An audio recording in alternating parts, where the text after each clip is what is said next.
Especially ಯಾರ್ಯಾರು Muslim ಕ್ಯಾಂಡಿಡೇಟ್ಗಳು ನೀವು nomination ಹಾಕಿದಿರಿ, ದಯವಿಟ್ಟು ಅದು ಎಷ್ಟೇ ಕಷ್ಟ ಬರಲಿ ಹಿಂದಕ್ಕೆ ಸರಿಯೋದಕ್ಕೆ ಹೋಗ್ಬೇಡಿ. ನೀವು ನಿಂತ್ಕೊಂಡು ಫೈಟ್ ಮಾಡಿ, ನಿಮ್ಗೆ ಎಷ್ಟು ಸಾಧ್ಯ ಆಗುತ್ತೋ ಅಷ್ಟು ಓಟ್ಗಳನ್ನು ತಗೊಳ್ರಿ. ನೀವು ಓಡಾಡಿ, ಬೂತ್ ಲೆವೆಲ್ ಅಲ್ಲಿ ಕೆಲಸ ಮಾಡಿ, ಮನೆ ಮನೆಗೆ ಹೋಗಿ ಪ್ರಚಾರ ಮಾಡಿ, ಮ್ಯಾಕ್ಸಿಮಮ್ ಆ ಮನಸ್ಸುಗಳನ್ನ ಗೆಲ್ಲೋದಕ್ಕೆ ಪ್ರಯತ್ನ ಮಾಡಿ. ಜನ ಖಂಡಿತ ಕೈ ಹಿಡಿತಾರೆ. ಮೊದಲನೇ ಸರಿ ಗೆಲುವು ಆಗದೆ ಇರ್ಬೋದು, ಎರಡನೇ ಸರಿನೂ ಆಗದೆ ಇರ್ಬೋದು, ಮೂರನೇ ಸರಿನೂ ಆಗದೆ ಇರ್ಬೋದು, ಮುಂದೊಂದಿನ ಖಂಡಿತ ಗೆಲುವು ಆಗ್ತದೆ. ನಮಸ್ಕಾರ. ದಾವಣಗೆರೆ ದಕ್ಷಿಣ ವಿಧಾನಸಭಾ ಕ್ಷೇತ್ರದ ಪ್ರತಿಯೊಬ್ಬ ಮತದಾರರಿಗೂ ನನ್ನ ಹೃದಯಪೂರ್ವಕ ನಮಸ್ಕಾರಗಳು. ನಿಮ್ಗೆ ಗೊತ್ತಿರೋ ಹಾಗೆ ನಿನ್ನೆ ನಾಮಿನೇಷನ್ ಫೈನಲ್ ಡೇ ಇತ್ತು. 26ನೇ ತಾರೀಕು ನಾಮಿನೇಷನ್ಸ್ ನ ವಾಪಸ್ ತಗೊಳ್ಳೋದಕ್ಕೆ ಒಂದು ಫೈನಲ್ ಡೇ ಇರ್ತದೆ. ಬಹಳ ಜನ ಕ್ಯಾಂಡಿಡೇಟ್ಗಳು ಇಂಡಿಪೆಂಡೆಂಟ್ ಆಗಿ ನಾಮಿನೇಷನ್ ನ ಹಾಕಿದ್ದಾರೆ. ಸುಮಾರು 39 ಅಭ್ಯರ್ಥಿಗಳು ನಾಮಿನೇಷನ್ ನ ಹಾಕಿದ್ದಾರೆ. ಪ್ರಮುಖವಾಗಿ ನಾವು ನೋಡ್ತಾ ಇದ್ದೀವಿ, ಸಾದಿಕ್ ಪೈಲ್ವಾನ್ ಅವರ ಹೆಸರು ಬಹಳ ಕೇಳಿ ಬರ್ತಾ ಇದೆ. ಈ ಒಂದು ನಾಮಿನೇಷನ್ ಅನ್ನೋದು, ನಾನು ಕೂಡ ಅಭ್ಯರ್ಥಿ, ಪ್ರಜಾಪ್ರಭುತ್ವದಲ್ಲಿ ನನಗೆ ಎಲೆಕ್ಷನ್ ಕಂಟೆಸ್ಟ್ ಮಾಡೋದಕ್ಕೆ ಹಕ್ಕಿದೆ. ಜನಗಳು ಇಷ್ಟಪಟ್ರೆ ನಾನು ಕೂಡ ಅವರ ಪ್ರತಿನಿಧಿಯಾಗಿ ಹೋಗ್ತೀನಿ. ಪ್ರಜಾಸತ್ತಾತ್ಮಕವಾಗಿ, ಅಂದ್ರೆ ಪ್ರಜಾಪ್ರಭುತ್ವದ ಒಂದು ಏನು ರೂಟ್ ಇದೆ, ಡೆಮೊಕ್ರೆಟಿಕ್ ರೂಟ್, ಅದರ ಮೂಲಕ ನಾನು ನನ್ನನ್ನ ಟೆಸ್ಟ್ ಮಾಡ್ಕೊಂತೀನಿ ಅನ್ನೋದು. ಇವಾಗ ಬಹಳ ಜನಕ್ಕೆ ಆಕಾಂಕ್ಷೆ ಇರುತ್ತೆ, ಹಾಗಾಗಿ ಅಪ್ಲೈ ಮಾಡಿದ್ದಾರೆ.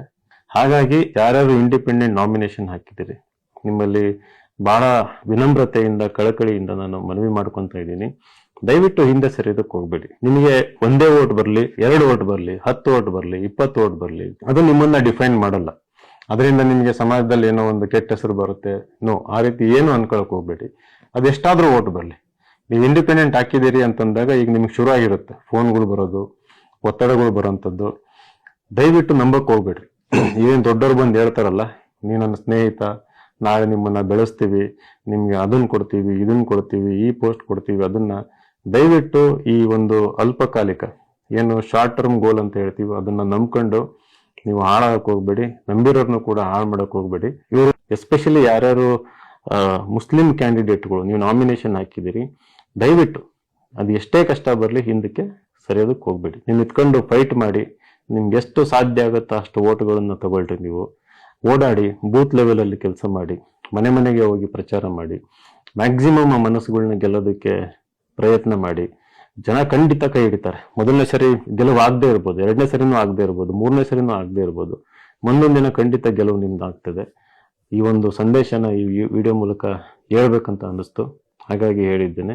ನಿಮ್ಮ ಮೇಲೆಲ್ಲ ಬಹಳ ನಂಬಿಕೆ ಇದೆ, ನೀವು ಯಾವ ಕಾರಣಕ್ಕೂ ಹಿಂದೆ ಸರಿಯಲ್ಲ ಅಂತಂದು. ದಯವಿಟ್ಟು ನನ್ನ ವಿಡಿಯೋದಲ್ಲಿ ಹೇಳಿದ ರೀತಿಯಲ್ಲಿ ಯಾವುದೇ ಆಮಿಷಗಳಿಗೆ ಒಳಗಾಗಿ ಹಿಂದಕ್ಕೆ ಸರಿಬೇಡಿ.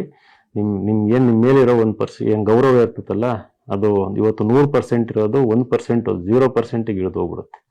ಜನ ನಾಳೆ ನಿಮ್ಮನ್ನ ನೋಡಿ ನಗ್ತಾರೆ. ಅದು ಕಳಂಕ ಅನ್ನೋದು ಪರ್ಮನೆಂಟ್ ಆಗಿ ಅಂಟ್ಕೊಂಡ್ಬಿಡ್ತದೆ. ನೀವು ಜನ ಕಾಡಿಸ್ತಾ ಇರ್ತಾರೆ ನಿಮಗೆ.